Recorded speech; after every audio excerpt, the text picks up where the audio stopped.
Student my self Pradeep sir, मैं आज आपका हेलो एल्केन हेलो राइन्स के लेक्चर नंबर 5 में स्वागत करता हूं। आज का वीडियो मैंने आपके लिए बनाया है। इसमें मैं आपको एनसीईआरटी में दिए हुए इंटेक्स क्वेश्चन के बारे में समझाऊंगा और पूरी कोशिश करूंगा कि आपको इंटेक्स क्वेश्चन समझ में आ जाए, और साथ ही साथ मैं ये भी प्रयास करूंगा कि आप उन इंटेक्स क्वेश्चन को समझ सकें और उसको अपनी नोटबुक पे नोट भी कर सकें। तो चलिए स्टार्ट करते हैं। लेक्चर नंबर 5 है एनसीईआरटी इंटेक्स क्वेश्चंस। तो एनसीईआरटी के इंटेक्स क्वेश्चन में पहला क्वेश्चन जो दिया हुआ है 10.2, वो क्वेश्चन है why is sulphuric acid not used during the reaction of alcohol with KI। Means कि सल्फ्यूरिक एसिड जब हम अल्कोहल की रिएक्शन कराते हैं KI के साथ में, तो सल्फ्यूरिक एसिड का यूज क्यों नहीं कर सकते। इससे पहले मैं आपको ये बता दूं कि हम लोग preparation of alkyl halide from alcohol पढ़ चुके हैं। इसका लिंक आपको डिस्क्रिप्शन बॉक्स में मिल जाएगा। आप वहां पर जाके प्रिपरेशन ऑफ एल्किल हैलाइड्स के बारे में पढ़ सकते हैं। वहां पर मैंने आपको NaBr plus H2SO4 plus alcohol से आपको एल्किल ब्रोमाइड बना के दिखाया था, और वहां पे मैंने जो है आपको विद मैकेनिज्म समझाया था। तो वही क्वेश्चन कुछ इस तरीके से यहाँ पे पूछा गया है कि एल्किल आयोडाइड के केस में हम H2SO4 क्यों नहीं यूज करेंगे। तो यहाँ पे देखिए, in the presence of sulphuric acid KI produce HI।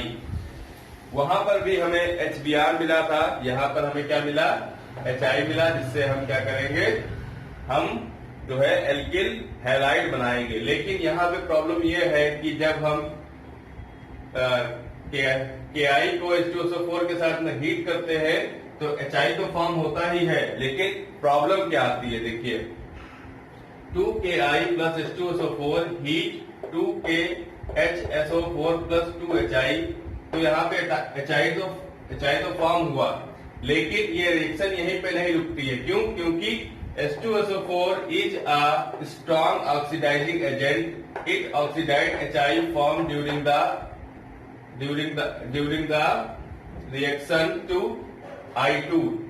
Means कि ये रिएक्शन आगे तक जाती है और इसमें जो HI का फॉर्मेशन हुआ है वो H2SO4 की प्रेजेंस में I2 में कन्वर्ट हो जाती है। इसमें कन्वर्ट हो जाती है I2 में। तो ये पूरी रिएक्शन जो इस तरीके से है 2HI plus H2SO4 gives to I2 plus SO2 plus H2O। तो यहाँ पे हमने देखा कि हमें चाहिए तो HI था, लेकिन हमें लास्ट में क्या मिला, I2 मिला। I2 क्यों मिला? क्योंकि H2SO4 एक स्ट्रॉन्ग ऑक्सीडाइजिंग एजेंट है, इस कारण से। अब I2 जो है does not react with alcohol, यानी कि I2 जो है वो अल्कोहल से रिएक्ट नहीं करता है। तो अब हमें जो है एल्किल आयोडाइड मिलेगा कैसे?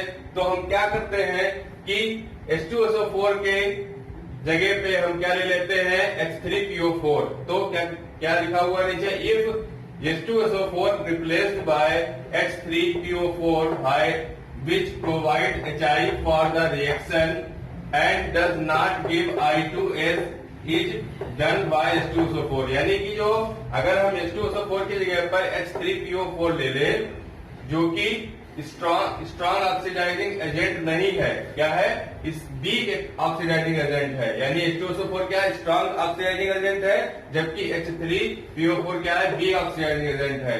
तो इसमें क्या होता है, KI की H3PO4 के साथ में रिएक्शन कराने पे I2 फॉर्म नहीं होता, और रिएक्शन कहाँ पे रुक जाती है, HI पे ही रुक जाती है। कहाँ रुक जाती है, HI पे ही रुक जाती है। तो देखिए रिएक्शन किस तरह से, इस तरह से है Ki plus H3PO4 gives to KH2PO4 plus HI। अब इस HI को लेके हम इस HI को हम अल्कोहल के साथ में रिएक्शन कराएंगे। देखिए मैंने रिएक्शन कराई है अल्कोहल के साथ में, ROH plus HI gives to RI plus H2O, यानी एल्किल हैलाइड का फॉर्मेशन हुआ। कब? जब हमने H2SO4 की जगह पर H3PO4 यूज किया।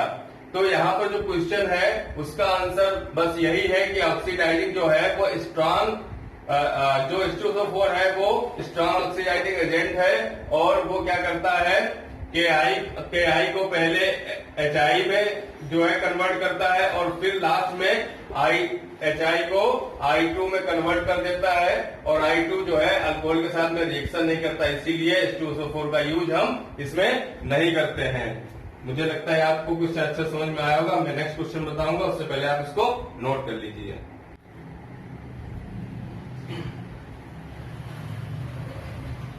एनसीईआरटी का इंडेक्स क्वेश्चन 10.3 क्या है?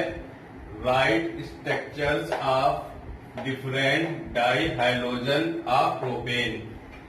ठीक है, तो यहाँ पे पूछा गया है कि प्रोपेन है, यानी कि प्रोपेन है तो प्रो मतलब 3 कार्बन, प्रो मतलब 3 कार्बन, और एन मतलब अल्केन, तो मतलब ये सिंगल बॉन्डेड है। तो इसके हमें डिफरेंट स्ट्रक्चर्स के कैसे बन सकते हैं डाई हाइड्रोजन के केस में। तो देखिए इसके टोटल 4 स्ट्रक्चर बन सकते हैं। कैसे? मैंने पहले लिखा, प्रोपेन लिख लिया, ये पहला प्रोपेन, ये पहला कार्बन, सॉरी ये दूसरा कार्बन, ये तीसरा कार्बन, यानी कि 1 2 3। अब यहाँ पर हम एक बार Br यहाँ पे लगा दें, एक ही कार्बन पे दोनों Br लगा दें। अगर हम यहाँ पे ऐसे लगाएंगे तो क्या होगा, ये कार्बन क्या है, सेम है, तो फिर काउंटिंग इधर से शुरू हो जाएगी, फर्स्ट कार्बन ये हो जाएगा। तो चाहे यहाँ पे लगाए चाहे यहाँ पे लगा दीजिए, जो इसका नाम यही रहेगा, चेंज नहीं होगा। क्या नाम होगा इसका? 1,1 डाई ब्रोमो प्रोपेन।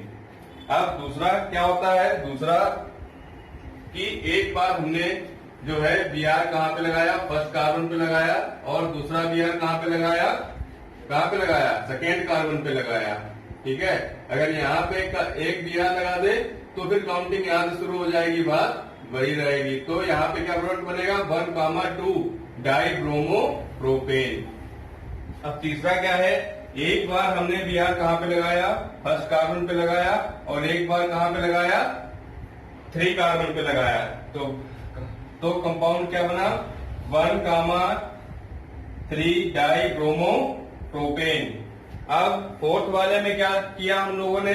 मैंने आपको ये बताया था कि चाहे यहाँ इस वाले कार्बन पे लगाएंगे, यानी ये दो वाले जो कार्बन है, ठीक है, यानी ये 1 डिग्री वाले, ये दोनों कैसे कार्बन है, 1 डिग्री कार्बन है। कैसे कार्बन है? 1 डिग्री। अगर यहाँ पर लगाएंगे तो कंपाउंड का नाम सेम होगा। अब यहाँ पर अगर हम सेकेंड डिग्री वाले कार्बन पे, ये सेकेंड डिग्री वाला कार्बन है, इस पे जो है हम क्या करते हैं, दोनों बार Br लगा दें तो ये इसका फोर्थ कंपाउंड बन जाएगा, और क्या इसका नाम होगा? 2,2 डाई ब्रोमो प्रोपेन। तो ये आपको अच्छे से समझ में आ गया होगा। आप इसको नोट कर लीजिए, फिर मैं आपको नेक्स्ट इसका जो है नेक्स्ट क्वेश्चन समझाऊंगा।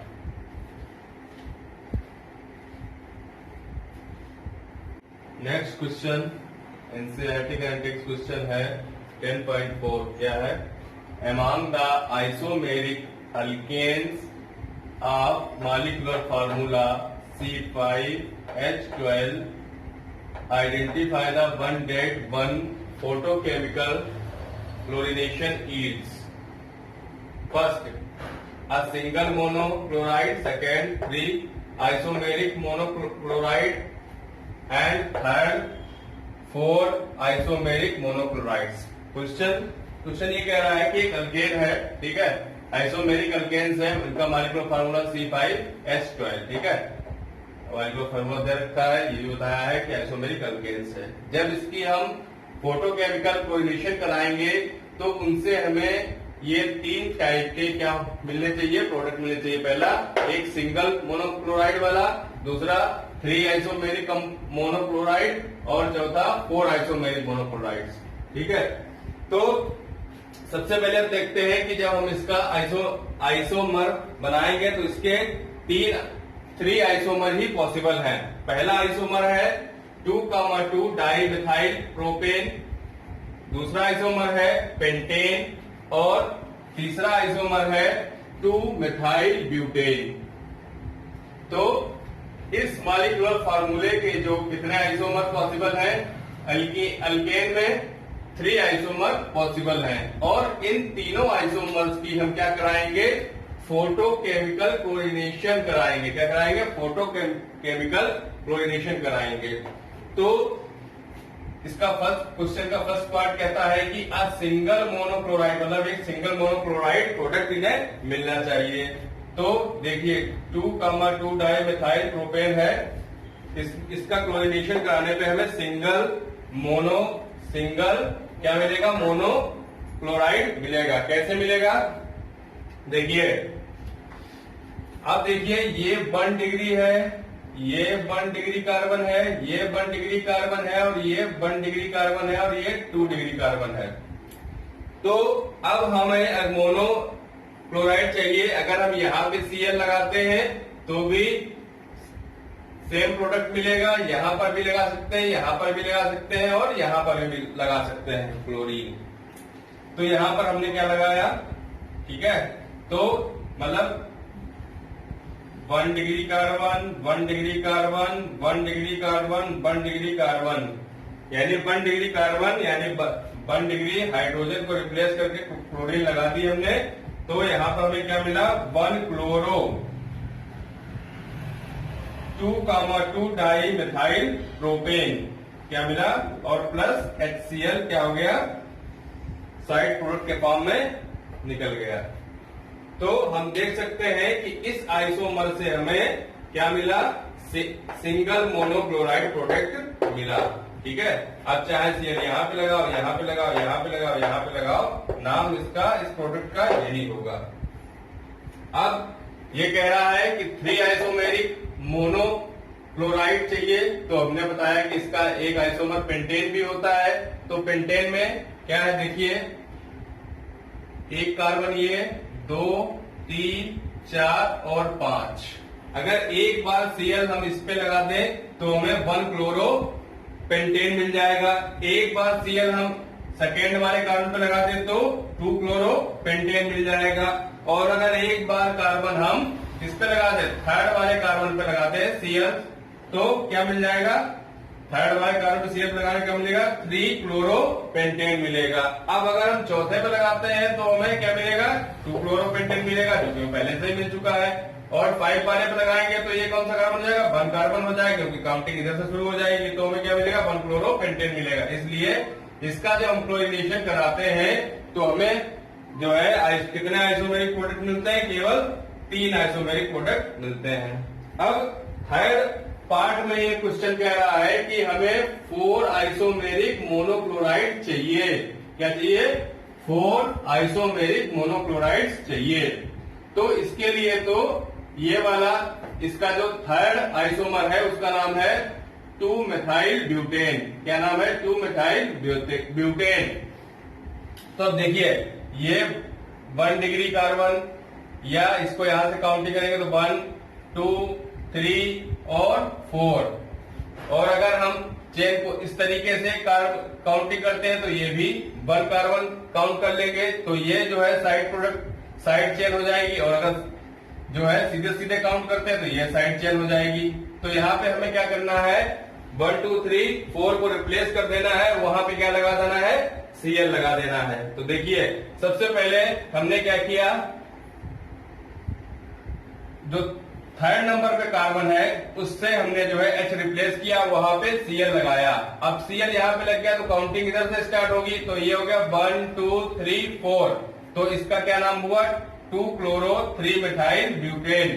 अब हमने क्या किया, अब हमने जो है यहां से पहला वाला जो कार्बन था उससे हमने क्या किया, एक H रिप्लेस किया और यहाँ पे Cl लगा दिया, तो क्या बन गया, यहाँ पे लग गया। तो ये इसका नाम, इस कंपाउंड का नाम क्या हो गया, 1 क्लोरो 2 मिथाइल ब्यूटेन। अब हमने क्या किया, अब हमने सेकेंड वाले से ये H रिप्लेस कर दिया और यहाँ पे Cl लगा दिया, तो क्या बन गया 2-क्लोरो 2-मिथाइल ब्यूटेन। क्या बन गया 2-क्लोरो 2-मिथाइल ब्यूटेन। इसी तरीके से हमने फोर्थ वाला जो है क्या कर दिया, रिमूव कर दिया और यहाँ पे लगा दिया, तो ये फोर्थ से जो है H रिमूव करके Cl लगा दिया, तो यहाँ पर ये अब Cl इधर आ गया तो काउंटिंग इधर से स्टार्ट होगी। तो 1 2 3 जो साइड चेन यहाँ पर 2 नंबर पे आ रही थी, अब वो साइड चेन किस नंबर पे आएगी, 3rd नंबर पे आएगी। तो एक और डिफरेंट प्रोडक्ट हमें मिल जाएगा जिसका नाम होगा 1-क्लोरो 3-मिथाइल ब्यूटेन। तो इस तरीके से हम देखते हैं कि जब हम 2-मिथाइल ब्यूटेन की क्लोरीनेशन कराएंगे फोटोकेमिकल यानी कि HNU की प्रेजेंस में, तो हमें कितने आइसोमेरिक प्रोडक्ट मिलेंगे, 4 आइसोमेरिक प्रोडक्ट मिल सकते हैं। और जब जो है हम क्या कराएंगे, पेंटेन की जो है रिएक्शन कराएंगे Cl2 के साथ में, तो हमें 3 आइसोमेरिक प्रोडक्ट मिलेंगे। और 2,2 डाइमिथाइल प्रोपेन की जो है जब क्लोरीनेशन कराएंगे तो हमें केवल एक प्रोडक्ट मिलेगा, जो क्वेश्चन में पूछा गया है उस तरीके से देखिए। इसमें सिंगल मोनोक्लोराइड पूछा गया, उसमें सिंगल मोनोक्लोराइड मिला। इसमें 3 आइसोमेरिक मोनोक्लोराइड पूछे गए तो उसमें 3 मोनोक्लोराइड मिले। इसमें 4 आइसोमेरिक मोनोक्लोराइड पूछे गए तो उसमें 4 आइसोमेरिक मोनोक्लोराइड मिले। तो क्वेश्चन कह रहा है कि आइसोमर इनके कितने पॉसिबल हैं। मॉलिक्यूलर फार्मूले से हमने क्या इसके आइसोमर बनाए, तो अल्केन के कितने आइसोमर पॉसिबल हुए, 3 आइसोमर पॉसिबल हुए, उससे डिफरेंट टाइप के हमें प्रोडक्ट मिले। तो आप इसको नोट कर लीजिए। चलिए बात कर लेते हैं इंडेक्स क्वेश्चन 10.5 की, जो इस तरह है। Draw the structures of major monohalo products in each of the following reactions. ठीक है, एनसीईआरटी के इंडेक्स क्वेश्चन में ये हाफ, यहां तक की जो है हाफ क्वेश्चन दे रखे हैं। इसके आगे के प्रोडक्ट, ये वाले प्रोडक्ट आपको खुद बनाने हैं। चलिए देखते हैं, ये सारे प्रोडक्ट हम लोग प्रिपरेशन में पढ़ चुके हैं। चलिए देखते हैं, जल्दी से देख लेते हैं कि क्या क्या होने वाला है यहाँ पे। तो ये क्या है, साइक्लोहेक्सेनॉल है। क्या है, साइक्लोहेक्सेनॉल, यानी कि अल्कोहल है। कैसा, साइक्लोहेक्सेनॉल अल्कोहल है। और इसकी रिएक्शन कराएंगे SOCl2 से, थाइमिल क्लोराइड से कराएंगे, तो क्या बनाएगा, chlorocyclohexanol plus SO2 plus HCl gas के फॉर्म में निकलेंगे। अब आपको याद आया होगा ये कौन सा मेथड है, ये डार्जन मेथड है। एल्किल हैलाइड के प्रिपरेशन का बेस्ट मेथड है डार्जन मेथड, क्योंकि इसमें दोनों साइड प्रोडक्ट क्या मिलते हैं, गैस के फॉर्म में मिलते हैं, जो क्या होते हैं, उड़ जाते हैं और हमें जो है क्या मिलता है, प्योर कंपाउंड मिल जाता है, प्योर प्रोडक्ट मिल जाता है। अब बात करते हैं नंबर 2 की, 4-एथाइल नाइट्रोबेंजीन। क्या है ये, 4-एथाइल नाइट्रोबेंजीन। जब इसकी रिएक्शन कराएंगे Br2 की प्रेजेंस में, किससे कराएंगे, Br2 से इसकी रिएक्शन कराएंगे हीट या यूवी लाइट की प्रेजेंस में, तब क्या होगा, तब यहां पर हमें क्या मिलेगा, जो Br होगा वो कहां जाके मिलेगा हमें, वो हमें यहां पे आके मिलेगा। कहां पे आके मिलेगा, यहां पे आके मिलेगा। यहां से एक H क्या हो जाएगा, वो निकल जाएगा और यहाँ पे आके हमें क्या मिलेगा, Br मिल जाएगा। ठीक है, तो इसका नाम क्या होगा, 4,1-ब्रोमो एथाइल नाइट्रोबेंजीन। ठीक है, 4 यानी 4 पे क्या लगा हुआ है, 1 ब्रोमो मतलब इसकी हम काउंटिंग अलग से करेंगे, ये 1 ये 2, तो ये क्या हो गया, 2 कार्बन वाला एथाइल है और इसके 1 कार्बन वाले पे क्या लगा है, Br लगा हुआ, तो 1 ब्रोमो एथाइल बेंजीन के किस नंबर पे लगा, 4 नंबर पे। और ये प्रोडक्ट और ये कंपाउंड कौन सा है, नाइट्रोबेंजीन है, तो नाइट्रो ग्रुप कहां लगा हुआ, 1 पे नाइट्रोबेंजीन, और साथ में क्या निकलेगा, HBr निकल जाएगा। चलिए थर्ड वाले की बात करते हैं। थर्ड वाला है 4-हाइड्रोक्सी मिथाइल फिनॉल। OH ग्रुप जो होता है वो क्या होता है, फिनॉल होता है। और यहाँ पर ये क्या है, यहाँ पर ये बेंजाइलिक के साथ में जो है OH भी लगा हुआ है। तो अब हम इसको जब HCl के साथ में हीट करेंगे तो ये क्या करेगा, यहाँ पर क्या करेगा, यहाँ पर OH को नहीं रिमूव करेगा, इस वाले OH को रिमूव करेगा। क्यों? क्योंकि जो ये OH है यहाँ पर जो इसके पेयरिंग, इसके जो लोन पेयर हैं वो किसके साथ में है, वो इस जो इसके जो पाई बॉन्ड है, इस कार्बन का जो पाई बॉन्ड है उसके साथ में कॉन्जुगेशन में है। रेजोनेंस में ये चीज हम लोग पढ़ चुके हैं। तो कॉन्जुगेशन में है तो इसलिए ये ज्यादा स्टेबल है, और यहाँ पर ये क्या है, ये सिंगल बॉन्ड है, ये कम स्टेबल है, तो इसको रिमूव कर देगा और यहाँ पर Cl लग जाएगा और साथ में क्या बनेगा, साइड प्रोडक्ट वाटर बनेगा। तो हमें कंपाउंड कौन सा मिलेगा, 4-क्लोरो-मेथाइल फिनॉल। चलिए अब बात करते हैं हम लोग फोर्थ नंबर की। फोर्थ नंबर कौन सा कंपाउंड है, 1-मिथाइल साइक्लोहेक्सेन। 1-मिथाइल साइक्लोहेक्सेन।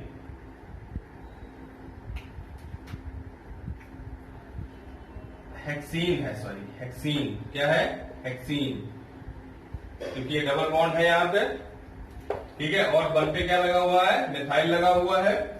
और जब इसकी हम रिएक्शन कराएंगे HI के साथ में, तब यहाँ पर क्या होगा, यहाँ पर H और I, H माइनस में और I प्लस में डिसोसिएट होंगे। अब यहाँ पर MO यानी कि मार्कोनी का रूल लगेगा। कौन सा रूल लगेगा, मार्कोनी का रूल। और मार्कोनी का रूल क्या कहता है, मार्कोनी का रूल ये कहता है कि जहां डबल बॉन्ड से जुड़े हुए कार्बन जो है उनके पास जहां पर हाइड्रोजन नंबर ज्यादा होगा, ठीक है, वहीं पे हाइड्रोजन जाएगा और कम नंबर वाले का हाइड्रोजन वाले के पास आयोडीन आएगा, ठीक है, यानी कि निगेटिव पार्ट आएगा। तो यहाँ पे हम देख लेते हैं, देखिए इसको हम इसका स्ट्रक्चर खोल के बनाते हैं। तो ये हो गया C डबल बॉन्ड CH3, ये C, ये C, ये C, ये C और ये कुछ इस तरीके से स्ट्रक्चर है। तो यहाँ पर CH2 है, यहाँ पर CH2 है, यहाँ पर CH2 है, यहाँ पर CH2 है और यहाँ पर क्या है, CH है और यहाँ पर कोई भी H नहीं है। तो यहाँ पर जो H प्लस और I माइनस है, तो प्लस वाला कहाँ जाएगा, यानी हाइड्रोजन उस कार्बन के पास जाता है जहां पर क्या होता है, पहले से ही हाइड्रोजन नंबर ज्यादा होते हैं इस कार्बन के पास। और आयोडीन कहाँ जाएगा, जहां पर हाइड्रोजन नंबर कम होंगे और यहाँ पर क्या है, हाइड्रोजन है ही नहीं, तो निगेटिव पार्ट यहाँ जाएगा। यही मार्कोनी का रूल कहता है। ये मैंने आपको मार्कोनी का रूल में पढ़ाया हुआ है, आप उसको नीचे डिस्क्रिप्शन बॉक्स में जाके लिंक से देख सकते हैं। फिर यहाँ पर जब ये हो जाएगा तब यहाँ पे क्या बनेगा, डबल बॉन्ड टूट जाएगा, यहाँ पे क्या बनेगा, 1-आइडो-1-मिथाइल साइक्लोहेक्सेन। अब ये क्या है, ये है ब्रोमोएथेन। क्या है, ब्रोमोएथेन। और इसकी रिएक्शन कराएंगे ब्रोमोएथेन प्लस NaI, तो हमें मिलेगा आइडोएथेन प्लस NaBr। तो यहाँ पर आप देखो कि ये भी हैलोजन है, ये भी हैलोजन है, तो ये हैलोजन एक्सचेंज रिएक्शन है। क्या है, हैलोजन एक्सचेंज रिएक्शन, जिसको फ्रैंकलिन रिएक्शन बोलते हैं, ठीक है। तो ये भी मैं आपको प्रिपरेशन में पढ़ा चुका हूं। इसको भी प्रिपरेशन आप एल्किल हैलाइड में आप पढ़ सकते हैं, मेरे वीडियो का लिंक आपको डिस्क्रिप्शन बॉक्स में मिल जाएगा। तो अब बात करते हैं यहाँ की। अब 6 नंबर की बात करते हैं, ये क्या है, साइक्लोहेक्सीन। क्या है, साइक्लोहेक्सीन की जब हम रिएक्शन कराएंगे Br2 से, हीट करेंगे और किसके प्रेजेंस में, यूवी लाइट के प्रेजेंस में, तो यहाँ पर क्या होगा, Br कहां पे जाके लगेगा, Br लगेगा। अब आप जो है एलाइलिक हेलोजिनेशन याद कीजिए, मैंने एलाइलिक ब्रोमिनेशन पढ़ाया था, वहां पर मैंने बताया था कि जो एलाइलिक होगा, एलाइलिक का मतलब है जो डबल बॉन्ड होता है उसके पड़ोस वाला कार्बन जो है, मतलब ये बगल वाला कार्बन, वहां पे जाके Br लगेगा। तो ये डबल बॉन्ड है और इसके पड़ोस वाला कार्बन क्या कहलाएगा, एलाइलिक कार्बन कहलाता है। अब यहाँ पर ये जो है, तो ये एलाइलिक कार्बन है, तो यहाँ पे क्या लगेगा, Br लग जाएगा। अब इसके पड़ोस वाला कार्बन ये है, तो यहाँ पर भी लग सकता था, ठीक है, तो उससे कोई फर्क नहीं पड़ता है। तो आप जो है क्या करते, 1, 2, 3 इस तरीके से, तो प्रोडक्ट का नाम वही रहता, नेम चेंज नहीं होता। तो इसका नाम क्या होगा, 3-ब्रोमो साइक्लोहेक्सीन। और ये क्या, ये कौन सी रिएक्शन है, एलाइलिक ब्रोमिनेशन है, यानी एलाइलिक उस पर जाके Br लगा हुआ है। अब यहाँ पर हमारा जो लक्ष्य है एनसीईआरटी इंटेक्स क्वेश्चन, यहाँ पे खत्म होता है। अब मैं आपको नेक्स्ट वीडियो लेक्चर में नए टॉपिक के साथ में मिलूंगा। और अगर आप में से जो भी नए हो हमारे चैनल पे, तो हमारे चैनल को प्लीज सब्सक्राइब कीजिए और कमेंट बॉक्स में बताइए कि इसमें आपको जो भी अच्छा लगा हो उसके लिए कमेंट बॉक्स में बताइए। जो भी आपको सजेशन देना हो कमेंट बॉक्स में बता सकते हैं।